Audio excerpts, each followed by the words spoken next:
Amin. Oke, ini ada yang tahu ini apa? Saya mau ngajak tenis ya, bukan? bukan. Tolong ya, ini bukan acara tenis ini. Oke, saya minta bantuan seseorang. Siapa ya? Yang telat. Oh, yang paling telat ya. Oh, iya. Maju Palen. Come on. Kok mau kabur. Oke, ini sederhana sekali. Oh iya, benar ya. Iya. Ini saya sengaja yang bawa yang agak lebih murah. Kalau jatuh nggak apa-apa. Nggak apa-apa. Nggak ngaruh ya. Palen, nanti coba gini ya. Kayak kita stabilkan.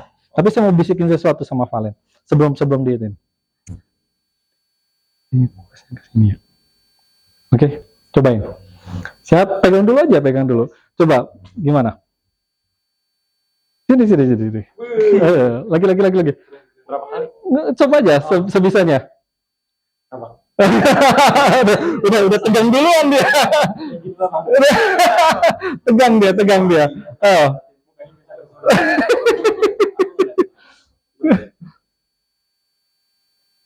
Ini Len. Lagi Len. Jangan berubah dulu Len. Sini Len. Nggak apa-apa, gagal nggak apa-apa kok. Sini. Dia ini nggak sesuai instruksi terus ya. Jadi percobaannya jadi nggak gerak gitu. Fokusnya karena sini semua. Jangan lihat yang lain. Iya. Coba. Nggak, jangan, matanya jangan berubah. Matanya dia berubah terus dia. Bisa sesuai instruksi nih. Wah, gagal nanti dulu. Tapi nanti yang keduanya dia bisa. Jo. Joko jadi Jo. Gabe. Pas saya jadi ngomong Jo.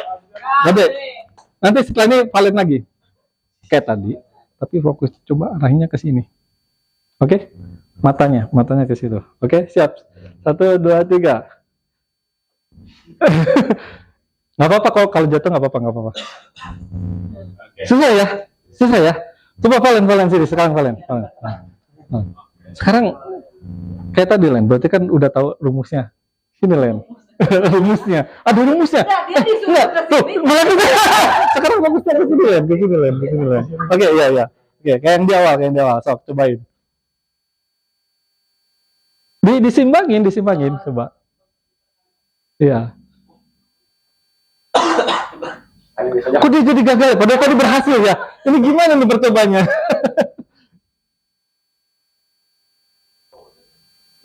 Oke, sebentar. Oke. Ya, intinya gimana? Tadi mau nanya apa? Boleh 2 tangan. Enggak. Tapi intinya sebenarnya gini ya. Tadi ini agak kurang berhasil karena fokusnya berbeda. Nah, tapi tadi Gabe nyobain ketika fokusnya di bawah, itu susah banget, bener nggak? Buat menyeimbangin ini kan susah banget ketika fokusnya di bawah. Tapi ketika kita rubah fokusnya di daerah atas, kalian cobain. Nggak usah liatin. Gampang kan? Nah, saya fokusnya cuma di atas. Ya, ini bukan sulap, bukan sihir ya. bukan. Tapi mau coba sini. Cobain. Oh, ini katanya bohongan nih, corona ini bohongan. Tapi cobain, fokusnya berarti daerah sini, Gabe. Atas. Terus coba seimbangin, ya. Kurang terlatih berarti. Sekali lagi. Gini aja, nggak apa-apa tangannya. Nggak usah terlalu kaku. Oke. Tapi otomatis lebih gampang kan? Sebenarnya ketika kita fokusnya di bawah, itu sulit. Karena kita nggak tahu pergerakannya kemana. Tapi begitu kita fokusnya di atas, kita akan lebih mudah. Jadi saya yang praktekin ini ya. Gitu. Harusnya kalian praktekin ya.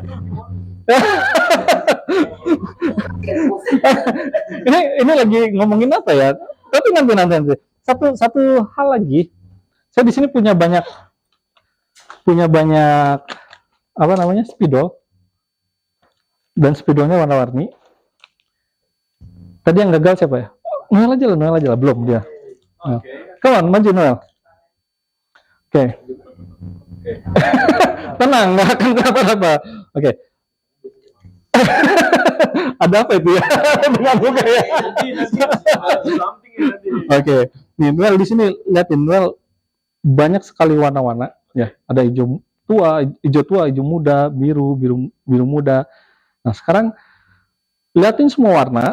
Oke. Lihat semua warna ya. Oke.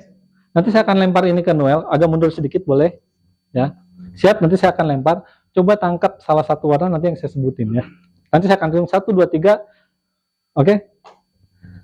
Tapi lihatin warnanya. Cari tahu kan merah di sini, biru di sini. Oke. Ya, tenang aja. Ini kalaupun enggak salah. Oke, siap ya. 1, 2, 3, orange. Susah ya. Tangannya harus banyak kok. Ya juga sih, kalau tangannya banyak bisa ya. Tapi sekarang cobain satu lagi. Sekali lagi. Sekarang udah tahu kan? Arahnya apa tadi? Harusnya apa? Nangkap apa? Warna oranye. Oranye yang ini kan berarti ya. Sekarang fokus ke oranye. Oke, siap. Fokusnya cuma ke satu warna. Kalau tadi kan fokusnya ke banyak warna. Sekarang fokusnya ke satu warna. Nggak mesti gitu juga. Oh iya, oke. Siap ya. 1, 2, 3. Oh, ya tapi nggak apa-apa. Oke, tapi nggak apa-apa, tenang aja. Intinya, ketika ya thank you Noel. Ketika udah tahu warnanya, akan lebih mudah nggak sih sebetulnya? Tahu targetnya dari awal ya, bener nggak? Oh, saya tahu saya mau nangkep warna oranye. Oh, saya tahu intinya itu sebenarnya oranye, dari sekian banyak warna oranye intinya. Tapi kalau kita nggak tahu intinya, bahkan ketika disebutkan di detik-detik akhir, itu kayaknya sulit, bener nggak? Nah, dari 2 percobaan tadi sebenarnya kita bisa nangkep beberapa hal penting. Oh, ini dia. Beberapa hal penting. Menurut kalian dari permainan tadi, poinnya apa sih? Fokus. Oke, good. Yang pertama fokus, berbicara fokus. Ya, nanti akan ke sana ya. Judulnya udah ada self control, ya betul. Tapi bukan ke sana dulu, tapi intinya fokus ya. Ada berkaitan dengan fokus. Terus yang satunya lagi apa? Apa? Penguasaan, oke. Itu yang tadi yang game ini. Refleks, oke, good point. Apa lagi? Keseimbangan, oke ya. Balance ya, perlu balance, oke. Apa? Confidence, oke. Sasaran. Oke ya. Jadi yang pertama sebetulnya fokus yang tepat akan memudahkan kita untuk mengendalikan sesuatu, bener nggak? Contoh yang tadi, kalau fokusnya ke bawah, sulit loh. Nanti boleh dites ya setelah ini ya. Bener nggak sih? Tapi ketika fokusnya kita alihkan, bukan di sini loh poin fokusnya, harusnya yang di atas, itu akan memudahkan kita untuk mengontrol. Dan yang kedua apa? Yang kedua kita berbicara, tadi ada kata kunci dari Noel, respon kan ya. Respon bagi kepentingan yang spesifik. Nangkep gak tadi? Kalau yang game kedua, kita ngacak nih, nggak tahu nih yang mana yang spesifik, mana yang seharusnya, itu sulit, bener nggak? Setidaknya walaupun tadi harusnya sih Noel bisa nangkep ya, tapi nggak apa-apa lah. Percobaan pertama, harusnya percobaan keberapa nanti bisa nangkep itu seharusnya. Tapi intinya ketika tahu, oh itu tuh si orange-nya, ketika dilempar, fokusnya cuma ke yang orange kan, walaupun banyak sekali yang sama-sama terbang gitu. Tapi kita kan cuma fokus ke satu, karena kita tahu kepentingannya, kita cuma mau nangkep yang orange saja, yang lainnya nggak penting, walaupun sama-sama terbang. Oke, nah sekarang kita masuk, apa sih hubungannya dengan tema kita hari ini? Ya, sebelum kita bahas tema ini, saya hanya mengingatkan satu hal. Kemarin sebetulnya dibahas ya. Oh, kebetulan nggak ada yang datang. Galatia 5 ayat 22 sampai 23 ngomongin apa? Ada yang ingat atau ada yang lupa? Gabe, oke Gabe. Gabe jadi sasaran ya. Galatia 5 ayat 22 sampai 23. Lagi ngomongin apa? Oke, Buaro, betul. Oke. Ya, nanti hadiahnya dapat dari Noel ya. Oh enggak ya. Yang benar dapat dari Noel. Buah roh. Buah roh ini ada berapa sih? 9. Oke, good. 9. Ada 9. Berarti buah rohnya banyak ya? Banyak gak sih buah rohnya? Banyak ya. Tapi menariknya, kalau lihat dari bahasa aslinya, ini sebenarnya satu. Ngomongin buah roh itu cuma satu. Jadi secara kata itu karpos itu cuma satu, singular. Nah, tapi dalam satu itu terdapat di dalamnya ada 9. Kenapa?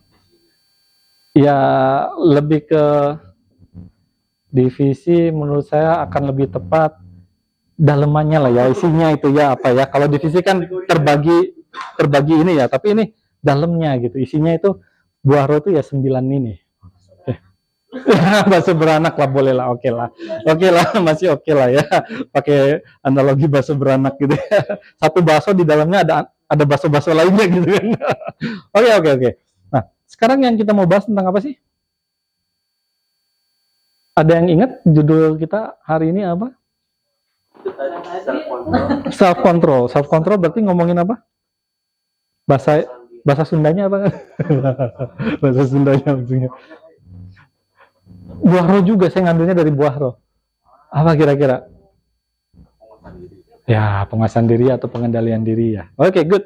Itu bahasa Sundanya ya. Oh, bahasa Indonesianya ya. Bahasa Indonesia. Oke, saya mau ngebahas sedikit tentang latar belakang penggunaan kata pengendalian diri. Jadi pengendalian diri itu dari budaya Yunani-nya berbicara mengenai sebuah kebajikan nih atau kebaikan yang sipil itu berarti semua masyarakat coba lakukan dengan caranya apa? Filsafat dari manusia. Oke, mungkin nanti ada yang mengajarkan filsuf ini ngomongin ini. Oke, saya akan lakukan itu untuk mengendalikan diri saya. Gitu. Kurang lebih seperti itu. Ya, saya nggak akan bahas banyak di situ karena bukan poinnya itu. Tapi kalau kita lihat lagi, karena nanti kita akan berfokus di perjanjian baru dulu, ya karena nanti akan cukup lama kalau sama perjanjian lama. Pernah dengar stoik? Ada namanya stoik detachment atau keterpisahan stoik. Ini satu paham yang bilang sikap mental seseorang ya itu ketika menjaga emosinya dengan hal-hal yang di luar kendalinya. Nah, itulah tuh yang disebutnya. Jadi dia kasih jarak gitu. Kalau misalkan gini gampangnya aplikasinya ya. Kalau saya misalkan saya mudah marah karena ada Noel, saya akan jaga jarak emosi saya dengan hal yang akan mengganggu emosi saya. Kalau saya nggak suka diledek, kalau saya naik ke tangga terus kelihatannya jelek, dan itu buat saya emosi, saya akan hindari tangga. Biar emosi saya dengan sesuatu hal yang akan mengganggu saya itu bisa ada jarak. Kurang lebih gitulah, sesimpel itu sebetulnya. Tapi ada lagi yang menarik. Pernah dengar ini? Asketisme? Ya, kita agak belajar sedikit ini ya. Ya, ini artinya gampang lah ya, penyangkalan diri. Jadi artinya, saya sedih? Enggak, saya enggak sedih. Itulah pengendalian diri yang dimaksud. Misalkan, saya marah? Enggak, saya enggak marah kok. I'm okay. Gitu. Padahal, I'm okay, but I'm not okay. ya. Tapi ini sebuah cara-cara yang saat itu dilakukan untuk berusaha mengendalikan diri. Kurang lebih inilah ya. Nah, kira-kira kita mau berbicara tentang ini atau tentang kekristenan? Ya. Untungnya kita nggak di sekolah atau di masjid, mungkinnya ngomonginnya nanti beda ya, karena kita di gereja. Tentu kita akan ngomongin dari sudut pandang kekristenan. Dan apa sih yang dimaksud dengan self-control atau pengendalian diri? Ya, kita bisa lihat menariknya kalau sekali lagi saya hanya ngambil dari PB, sementara ini ya, sambil dari PB, itu muncul cuma 5 kali penggunaan kata self-control ini. Yang pertama, ada di, tahu kata sifat ya, jadi kan namanya kata tuh ada kata kerja, kata benda, kata sifat. Nah, kata sifat muncul cuma 1 kali di Titus 1 ayat 8. Ngomongin apa sih? Tolong baca, silakan. Oh iya, jangan dibaca, nggak usah dibaca. Ya, ini egrakates ya. Ekrates sebetulnya, ekrates. Nah itu artinya apa? Dikuasai dari dalam, kurang lebih aja kesimpulannya. Karena maknanya akan cukup luas, tapi saya akan ambil sedikit aja. Jadi pengendalian itu artinya dikuasai dari dalam. Maknanya ya, makna katanya. Apalagi ngomongin apa sih? Sebetulnya dari akar katanya, dia sama aja kayak memiliki kuasa atas. Nah, atas apa? Mengendalikan diri atas marah berarti menguasai atas marah gitu kurang lebih. Mengendalikan diri atas apa lagi? Nafsu makan. Saya mengendalikan berkuasa atas makan itu gitu. Oke. Ada juga maknanya ahli atas sesuatu. Saya sudah ahli nih atas kemarahan saya. Saya sudah ahli atas kegelisahan saya, apapun lah. Tapi nanti kita akan lihat, ini cuma dari akar kata, kita nggak bisa lihat maknanya dari sini. Kita pelan-pelan aja. 4 kata lainnya itu berupa kata benda. Dan kata benda munculnya di mana? Di Galatia 5 yang kita tadi sudah baca ya, Galatia 5 ayat 23. Yang kedua, dia muncul di Kisah Para Rasul dan juga 1 Petrus 1 ayat 6, tapi dia munculnya 2 kali. 2 Petrus 1 ayat 6. Muncul 2 kali kata itu. Nanti boleh dicek ya. Tapi pelan-pelan aja dulu. Ngomongin apa sih kalau dari kata bendanya? Mau dibaca lagi? Nggak usah ya, kita lewat aja. Mirip, tapi memang sebetulnya akar katanya mirip. Jadi secara singkatnya saya rangkum mengendalikan diri dari ketiga ayat tersebut. Dia ngomongin apa nih? Menguasai keinginan dan dan hawa nafsunya, terlebih yang berkaitan dengan panca indera, yang semuanya berhubungan dengan panca indera dia coba mengendalikan, menguasai desire-nya, hawa nafsu, desire keinginannya atau hasratnya. Nah, dia kendalikan di situ. Yang nanti akan terkoneksi dengan panca indera. Apapun itu, mata, ya kan, hidung. Kalau misalkan nyium bau makanan saya nggak tahan, pokoknya harus makan. Nah, itu kan sudah tidak self control itu. Ya, semua berkaitan dengan panca indera. Tapi kita ngomongin apa lagi sih? Sekali lagi ini baru dari akar kata ya. Kita akan coba lihat dari kata sifat. Tadi ngomongin kata sifat di mana katanya? Oke, mantep nih Gabe. Titus? Ya ada sih di sini ya, tinggal baca aja sih. Titus 1 ayat 8. Oke, Titus 1 ayat 8. Tapi kita akan baca jangan dari ayat 8-nya, kita baca setidaknya dari ayat 7-nya deh. Boleh ada yang bantu baca? Ayat 7, 8, 9, silakan. Ayo. Come on, Gabe.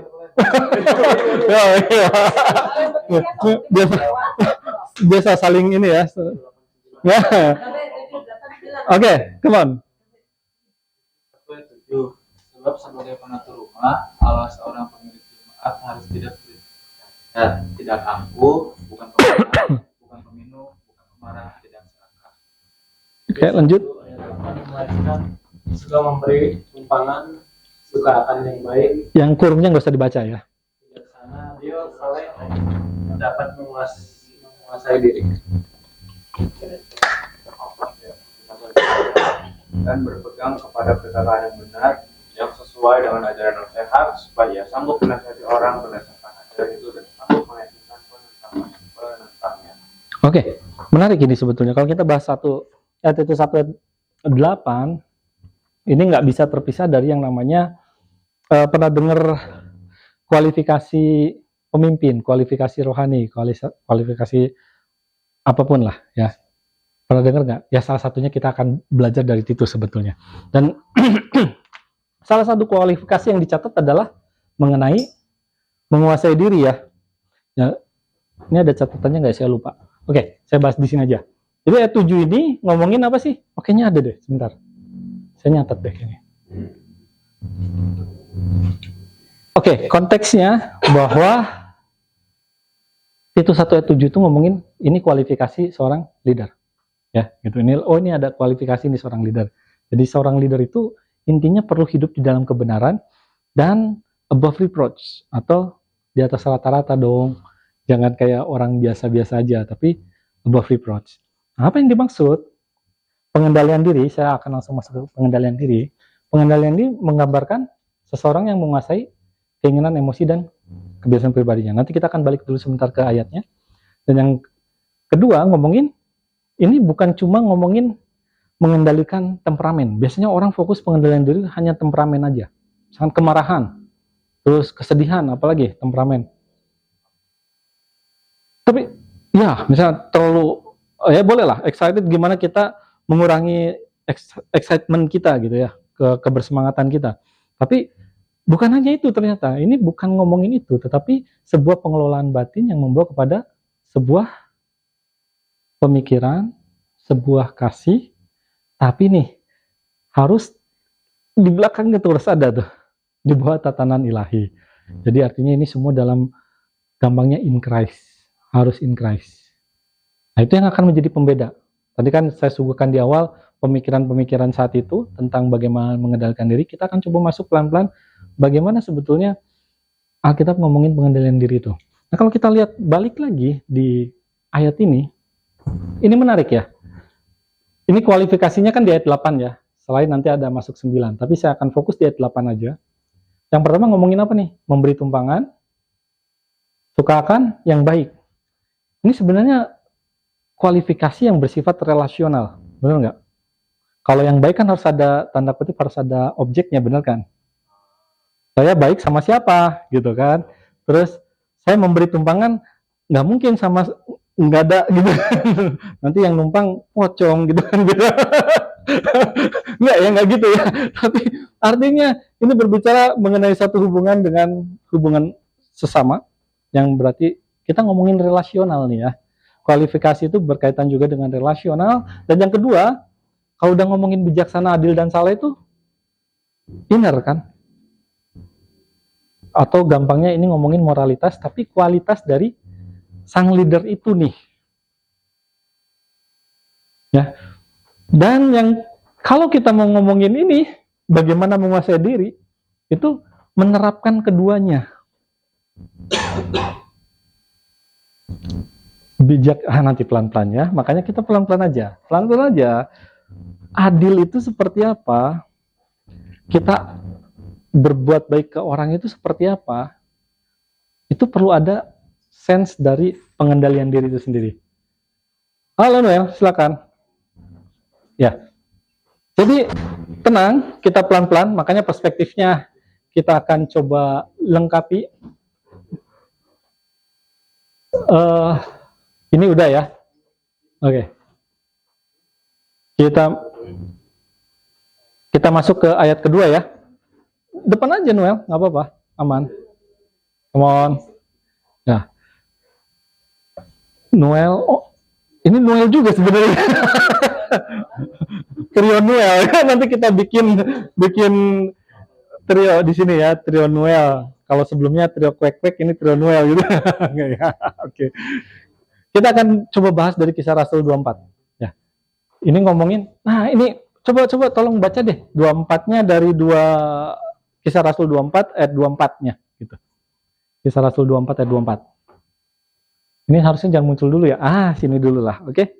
Ada yang boleh bantu baca? Kisah Rasul 24 dari 24-nya dulu. Gabe ya, gabe lagi. Selalu gabe katanya. Oke. Kisah Rasul 24 ayat dari 24 ya Pak. Boleh 24 aja. Dan setelah beberapa hari datanglah Felix bersama-sama dengan istrinya Drusilla, seorang Yahudi. Ia menyuruh memanggil Paulus, lalu mendengar daripadanya tentang kepercayaan pada Yesus Kristus. Ayatnya yang ke-5. Tetapi ketika Paulus berbicara tentang kebenaran, penguasaan diri, dan penghakiman yang akan datang, Felix menjadi takut dan berkata, "Cukuplah dahulu dan pergilah sekarang. Apabila ada kesempatan baik, aku akan menyuruh memanggil engkau." Lanjut satu ayat lagi. 26. Sementara itu, ia berharap bahwa Paulus akan memberikan uangnya kepadanya.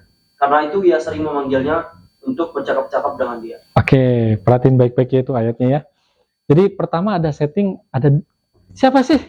Drusilla ini siapa sih? Gitu ya. Ya, ini putri bungsu dari Herodes.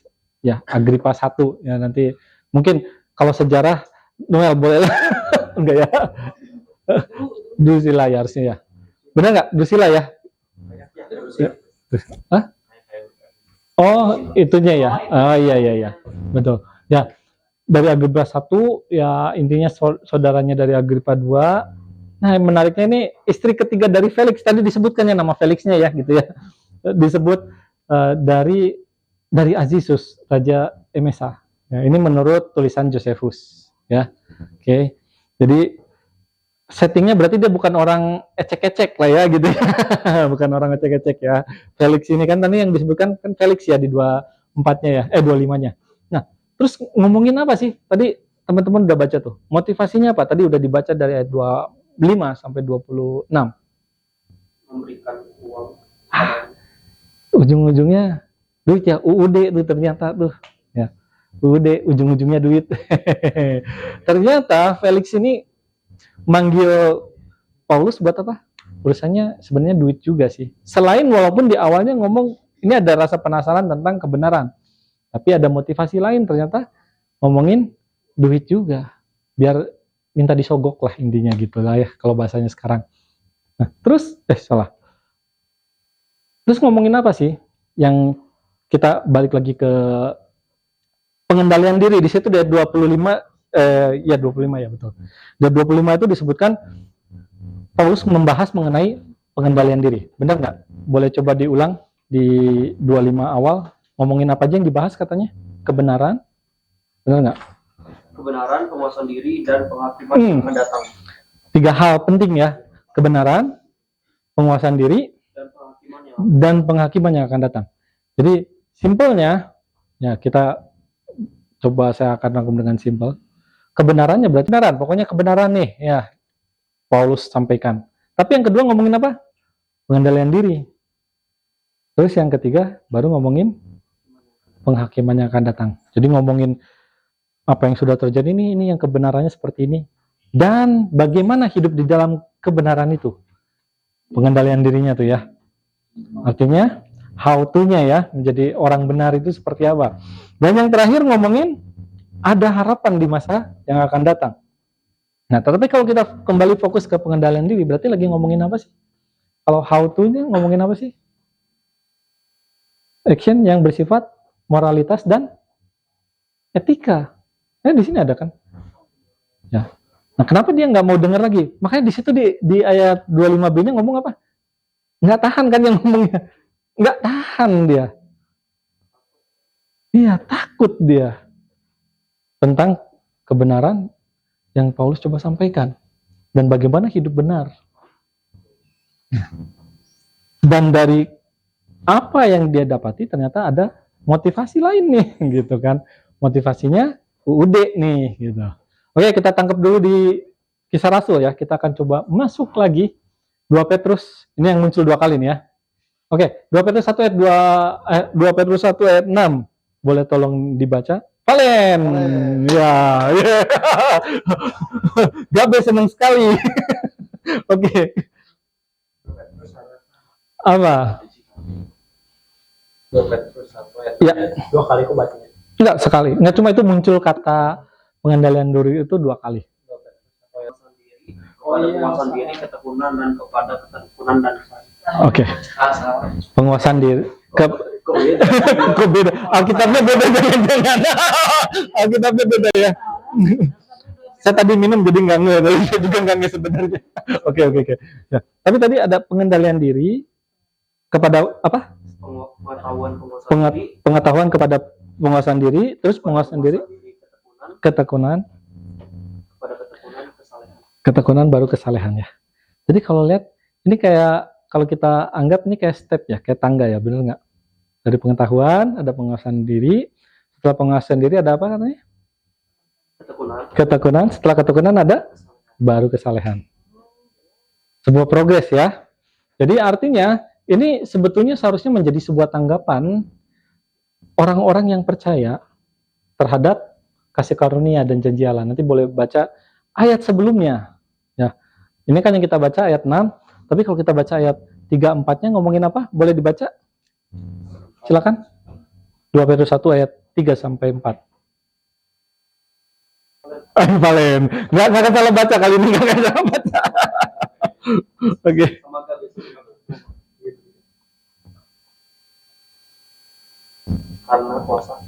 Karena kuasa ilahinya telah dengan Oke. menggerakkan kepada kita segala sesuatu yang berguna untuk hidup yang sesuai oleh pengenalan kita Nah. akan Dia yang telah memanggil kita oleh kuasa-Nya yang mulia dan ajaib.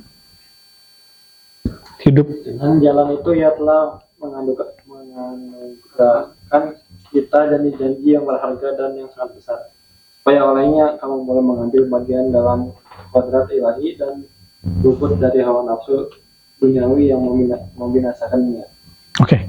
Jelaskan ya. Jadi apa yang saya tulis di sini berkaitan dengan itu. Bahwa ini sebuah bukan cuma bagaimana hidup saleh, tapi ada progresnya tuh. Tetapi si progres itu pun didapat karena kasih karunia gitu. Iya, tidak datang sendiri. Good point. Oke. Jadi bukan karena kitanya, tapi kan ada sesuatunya. Jadi kita jangan baca langsung ke ayat 6-nya, tapi harus ada ayat 3-4-nya.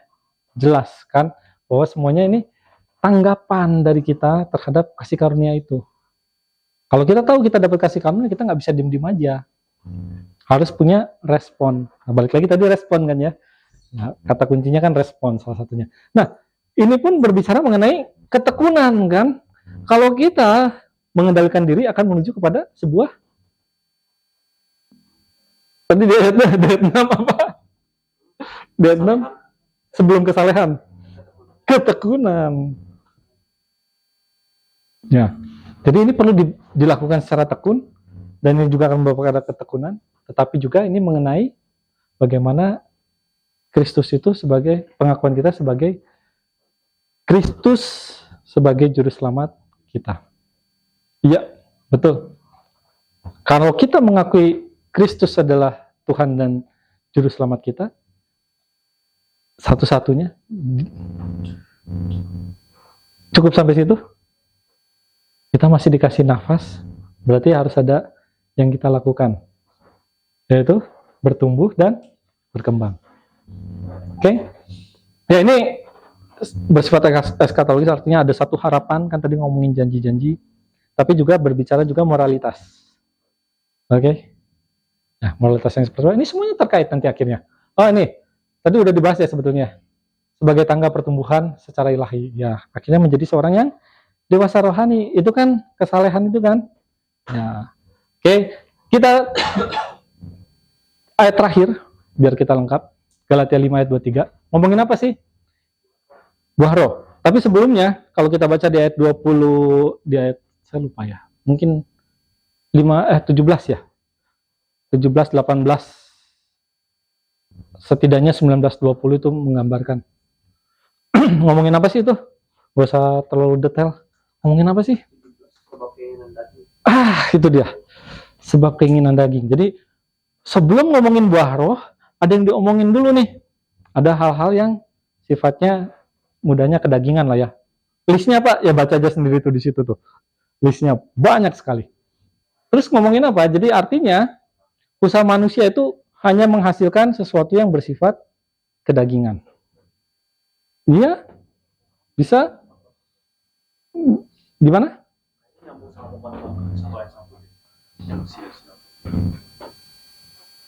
Ya bisa, tapi pengkhotbah ayat 1 agak cukup ya. Harus nanti lihat closing di pengkhotbah ayat pasal 12. Tapi setidaknya kita bisa lihat bahwa ada sebuah kontras bagaimana kehidupan usaha manusia itu akan membawa kehidupan yang penuh dengan kedagingan. Tetapi tuntunan dari Roh Kudus membawa ke 9 buah roh ini. Ya kontrasnya harus kelihatan. Jadi kita nggak cuma di stay di 2-2-2-3-nya aja. Dan yang kedua, pengendalian diri itu bukan hasil dari kita. Karena ada ayat 22-nya, cobain, 22 apa? Gabe. Oke, Gabe. Silakan Gabe. Tapi buahnya ialah kasih sukacita, damai sejahtera, kesabaran, kemurahan, kebaikan, kegiatan, Lanjutin dikit lagi. lemah lembutan, penguasaan diri. Lanjut lagi, dikit lagi. Tidak ada hukum yang menentang hal-hal itu. Tetapi buah roh. Sekarang coba baca di ayat 21-nya.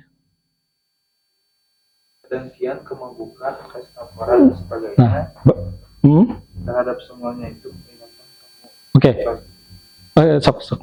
Seperti yang telah kubuat dahulu bahwa barang siapa melakukan hal-hal yang demikian, dia tidak akan mendapat bagian dalam kerajaan Allah. Oke, itu jelas ya. Jadi yang tadi list-list yang dari 17 itu endingnya di 21 tidak akan mendapatkan apapun. Itu berbicara mengenai kedagingan. Tetapi kan ayat 22-nya langsung pakai kata tetapi gitu kan. Benar nggak? Nah, itu kontrasnya tuh. Tetapi buah roh. Jadi ini kalau boleh dilanjutin lagi tadi 20, 23, 24, 25. Kalau kita hidup oleh roh, itulah hidup kita juga dipimpin oleh roh. Jadi 22 itu closingnya nanti di 25. Jadi buah roh harus apa katanya 25-nya ngomongin apa? Baiklah hidup kita juga Dipimpin oleh roh. Ya, jadi kita sekali lagi menegaskan yang tadi bukan kitanya, tapi oleh Roh Kudusnya. Buah roh dihasilkan bukan karena kekuatan kita. Ya, kalau kita bandingkan tadi yang di awal-awal, semuanya berbicara potensi dan kekuatan manusianya kan. Kalau ini enggak, ternyata Alkitab nggak ngomongin gitu. Bukan kitanya loh, bukan gitu kan.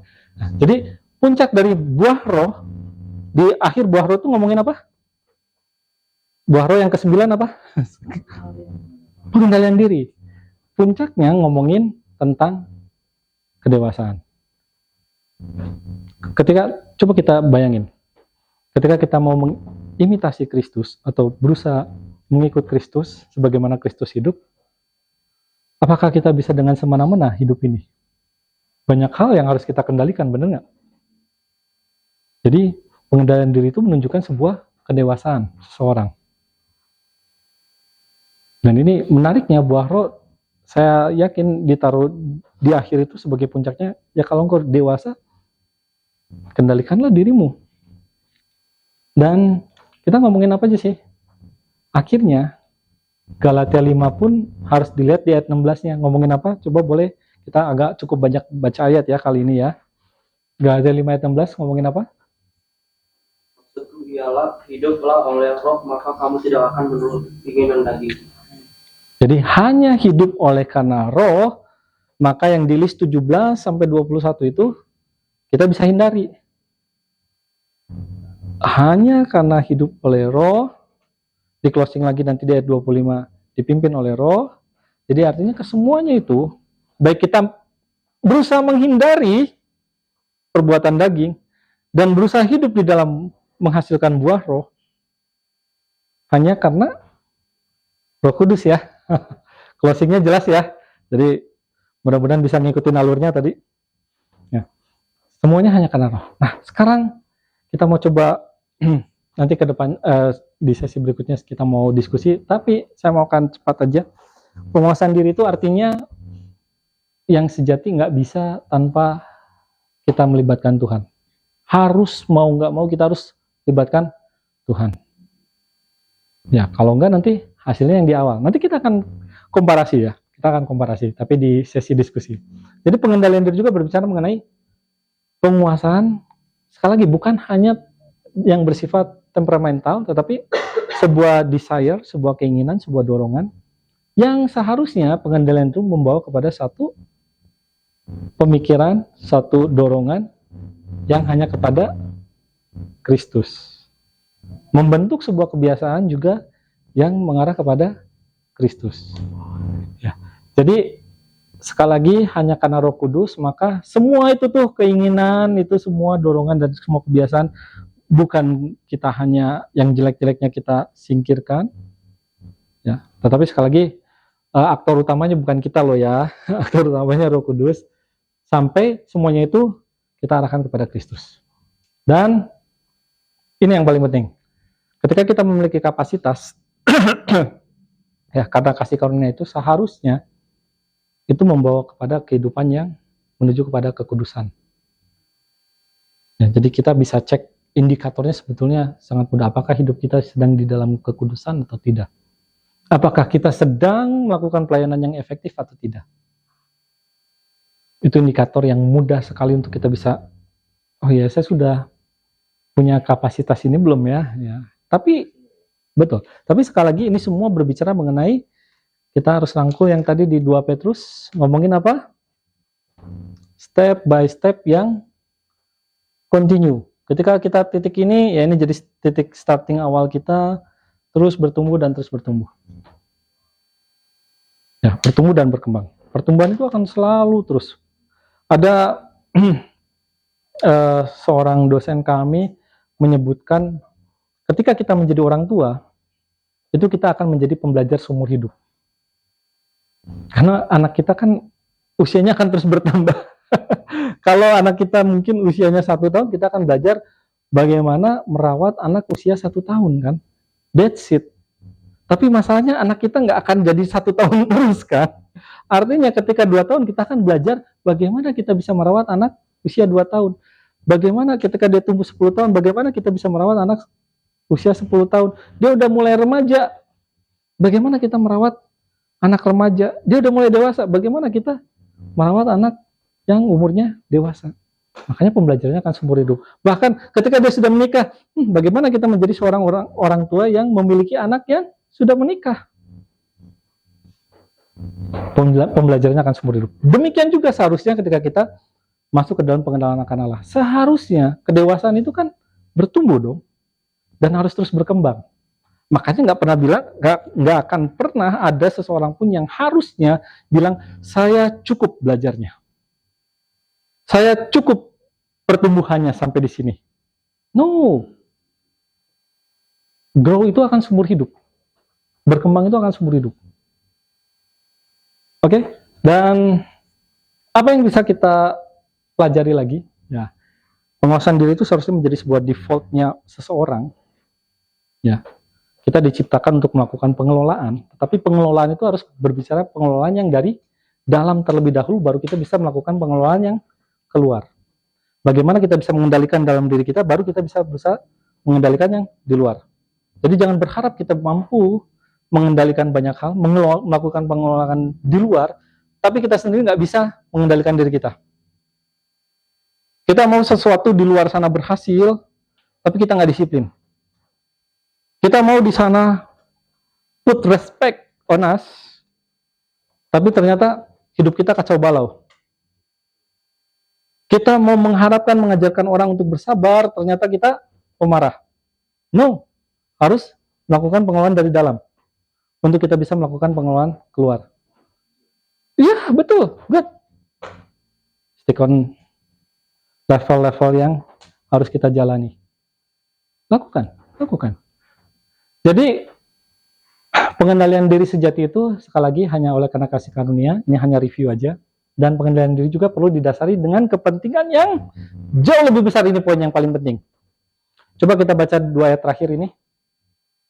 Boleh yang satu Mazmur, yang satu baca di Matius. Kita akan langsung ke konklusi dan nanti akan saya ajak diskusi. Yang Mazmur silakan.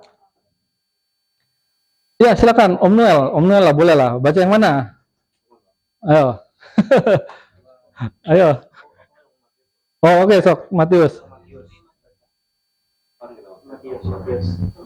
Ngomongin apa sih Matius 6? Boleh. It's okay. Mau yang manapun. Carilah dahulu kerajaan Allah dan kebenarannya, maka semua itu akan ditambahkan kepadamu. Oke. Mazmur ngomongin apa Mazmur? Ya, Om Noel, silakan Om Noel. Udah ketemu? Sok baca. Yang Mazmur.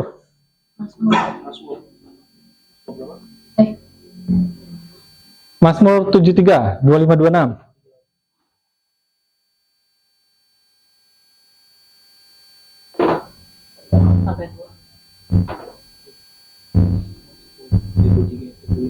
Sampai siapa gerak ada pada sesuatu selain kau, selain kau tidak ada yang menginginkan di bumi, sekalipun daging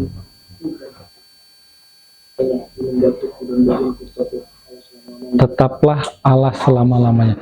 Semuanya seharusnya ketika kita melakukan pengendalian diri pun, ketika kita menghasilkan buah roh, poin penting yang seringkali kita luput, itu semua berbicara mengenai kepentingan kerajaan Allah. Jadi ketika kita tahu bahwa kita lakukan sesuatu dalam konteksnya pengendalian diri, itu sedang memperluas kerajaan Allah, just do it. Kayak Nike ya, just do it gitu kan. Nike kan bener ya, just do it kan. urusin duit aja. Oh enggak ya, enggak. Bukan. Bukan ya. Tetapi intinya penting sekali kita mendasari semua, bukan kita sadar, hanya sekedar sadar bahwa penggeraknya Roh Kudus, tetapi kita lakukan pun untuk kerajaan Allah. Tujuannya pun harus jelas. Good. Oke, good. Jadi dua-duanya harus dirangkul ya. Nah, kalau kita ngomongin sedikit sebelum ke sini terakhir, kita bayangin Yusuf, tahu kan kejadian Yusuf? Nah, di sini sebenarnya lagi peristiwa apa nih di pasal 39? Digoda lah ya, digoda sama gado-gado, oh bukan ya. Digoda sama tante Poti gitu kan ya. Kan nggak pernah disebutin namanya ya. Yang disebutin kan istri dari Potifar ya. Jadi tante Poti lah ya. Kok jadi Paulus? Tadi ngomongin Paulus jadi Paulus. Yusuf mengendalikan dirinya gimana? Lari. Dia tinggalkan. Dia nggak mau di situ. Nah, dia sadar. Nih seringkali nih jebakan Batman-nya buat orang-orang Kristen. Oh, saya kuat kok, nggak apa-apa. Iya. Ya kalau kita bisa ngomong ini, ada satu orang waktu dulu tuh pernah ngomong, ditawarin untuk nonton video yang inilah ya kalian sudah dewasa lah ya, video porno. Wah, saya tantang aja. Dalam nonton Yesus pasti nggak akan bisa. Dia nunggu. Tapi memang saat itu kejadiannya rusaklah DVD-nya. Tapi kalau nggak rusak gimana? Nonton juga kan? Nggak begitu caranya maksudnya. Challenge-nya bukan begitu, itu tidak mengendalikan diri. Itu men-challenge. Men-challenge yang tanda kutip, saya pakai bahasa agak mungkin nggak enak ya. Challenge-nya bodoh sekali itu. Jangan merasa diri kuat. Selamat karena waktu itu DVD-nya rusak, dia ngomong. Tapi saya bayangin ya, sekarang saya mikir, kalau DVD-nya nggak rusak, gimana ya? Nonton juga tadi ya. Men-challenge kan? Merasa, oh, Tuhan saya bisa lah. Emang harus seperti itu? Enggak lah. Kalau kita tahu situasinya tidak memungkinkan kita untuk bisa bertahan, tinggalkan. Ngapain? Oke, itu dari Yusuf. Kalau dari Daud, ini sebetulnya ada 2 ayat seharusnya. Bukan. Dia punya kesempatan buat membunuh Saul. Tapi ya oke lah, bahasa ininya kudeta ya, sebetulnya bisa aja dibunuh dia jadi raja kan, karena memang sudah ini ya, sudah ditetapkan sebagai raja. Tetapi dia pilih apa? Saya nggak mau menyentuh Daud, walaupun sempat potong jubahnya Saul kan buat peringatan. Gampangnya gini, gue bisa ngebunuh lu loh sebenarnya. Ya. Tapi dia bilang enggak. Kenapa? Dia tahu ada sebenarnya kalau dibaca, dia mengarahkan semua itu karena Kristusnya, karena Allahnya. Aku tahu engkau adalah orang yang diurapi Allah. Jadi artinya, kalau kamu bekerja untuk kepentingan kerajaan Allah, ya sudah, silakan. Saya nggak mau ganggu itu. Walaupun saya punya kesempatan. Desire untuk kepentingan diri sendiri kan, dia ambil. Ketika dia bunuh, berarti dia punya potensi untuk mengambil, ya kudeta lah bahasanya. Kepentingannya buat dia kan, tapi dia bilang enggak. Oh enggak, kalau Tuhan masih mau bekerja sama engkau, sesimpel itu ya, saya pakai bahasa sehari-hari aja. Go ahead, ada kepentingan Tuhan mungkin yang masih ada dalammu. Dia berpikir karena engkau diurapi oleh Tuhan. Satu kan, pengurapan sangat penting. Jadi, oke, kalau kamu memang diurapi, oke, saya nggak akan sentuh. Karena Tuhannya, saya pengendalikan diri itu, desire saya, untuk take over, dengan melepaskan kau. Sekalipun punya kesempatan. Nah itu, penting. Sekalipun kita punya kesempatan, untuk kita take action, tapi ketika kita tahu action kita tidak menuju kepada kepentingan kerajaan Allah, gak usah take action dong. Itu part of mengendalikan diri. Oke? Dan Daniel ngomongin makanan ya di sini kan. Saya nggak akan makan. Ya walaupun konteksnya saat itu sangat berkaitan dengan penyembahan juga. Jadi saya nggak mau masuk dalam grup kalian gitu. Udah diundang sama grup WA. Enggak, ini grup WA-nya udah grup WA. Udah saya tinggalin lah gitu. Ya kurang lebih itu. Oke. Terlebih lagi kita akan mencontoh kepada Yesus, bahwa Yesus tahan terhadap semua godaan yang disajikan. Ya kan? Pencobaan itu kan semua tawaran yang menurut saya itu kelemahan semua manusia ya. Kalau kamu kuat di sini, tapi yang sisi ini kamu nggak akan kuat. Kejayaan kamu kuat, tapi ngomongin apa? Kekuasaan kamu nggak kuat misalkan. Nama kamu nggak kuat. Ya. Dianalogikan dengan berbagai hal. Harta kamu nggak kuat ternyata. Tapi Tuhan Yesus bilang, enggak. Karena apa? Karena dia tahu saat itu dia harus melayani untuk kepentingan kerajaan Allah. Oke, jadi balik lagi yang tadi, Mazmur dan Matius. Oke, jadi apa saja yang kita dapatkan dari pembelajaran ini? Ya bolehlah, kalian yang baca ya, saya keluarin semua aja. Satu-satu lah, silakan. Poin pertama apa? Gede, silakan. Terus yang di depan terus pokoknya. Untuk melakukan pengelolaan diri sebagai bentuk dan proaktif lakukan